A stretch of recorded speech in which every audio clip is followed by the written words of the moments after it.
నందమూరి బాలకృష్ణ తన తండ్రి స్వర్గీయ ఎన్టీఆర్ పాత్రలో నటిస్తున్న ఎన్టీఆర్ కథానాయకుడు చిత్రం ప్రేక్షకుల ముందుకొచ్చింది. తెలుగు రాష్ట్రాల్లో ఈ చిత్ర ప్రదర్శనలు ప్రారంభమయ్యాయి. ఎన్టీఆర్ జీవిత చరిత్ర చూసేందుకు అభిమానులు ఆసక్తిగా థియేటర్స్ కు వెళ్తున్నారు. సంక్రాంతి సీజన్ నేపథ్యంలో బాలయ్యకు మంచి ట్రాక్ రికార్డు ఉండటం, పైగా ఎన్టీఆర్ బయోపిక్ కావడంతో తారాస్థాయిలో అంచనాలు నెలకొని ఉన్నాయి. ట్రేడ్ విశ్లేషకులు కూడా తొలి రోజు ఈ చిత్రం కళ్లు చెదిరే వసూళ్లను నమోదు చేసుకోబోతోందని అంచనా వేస్తున్నారు. ఇది బాలయ్య సీజన్.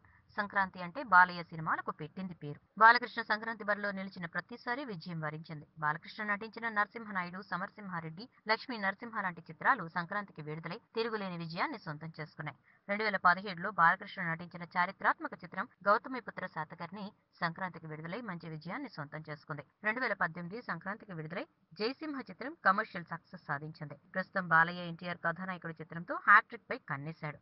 తాజాగా ఈ చిత్రానికి వస్తున్న రెస్పాన్స్ చూస్తుంటే బాలయ్యకు హ్యాట్రిక్ విజయం ఖాయమన్నట్లే అనిపిస్తోంది. ఎన్టీఆర్ కథానాయకుడి చిత్రం ప్రపంచ వ్యాప్తంగా 1100 స్క్రీన్లలో విడుదలవుతోంది. తెలుగు రాష్ట్రాల్లోని 600 స్క్రీన్లలో విడుదలవుతూ ఉండడం విశేషం. బాలయ్య కెరియర్ లో ఇంత భారీ స్థాయిలో చిత్రం విడుదల కానుండడం ఇదే తొలిసారి. గతంలో గౌతమిపుత్ర శాతకర్ణి అత్యధిక థియేటర్స్ లో విడుదలైంది. సంక్రాంతి బరిలో ముందుగా విడుదలవుతున్న చిత్రం ఇదే. విపరీతమైన క్రేజ్ తో విడుదలవుతున్న ఎన్టీఆర్ కథానాయకుడిపై ట్రేడ్ విశ్లేషకుల్లో కూడా భారీ అంచనాలు నెలకొని ఉన్నాయి. ఈ చిత్రం తొలి రోజు 30 కోట్ల వరకు వసూళ్లు సాధించే అవకాశం ఉందని అంచనా వేస్తున్నారు.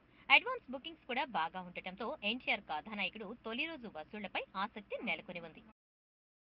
ఈ వీడియోపై మీ విలువైన కామెంట్స్ ని మాతో షేర్ చేసుకోండి. అండ్ ఇంకో విషయం, సబ్స్క్రైబ్ చేయడం మర్చిపోకండి.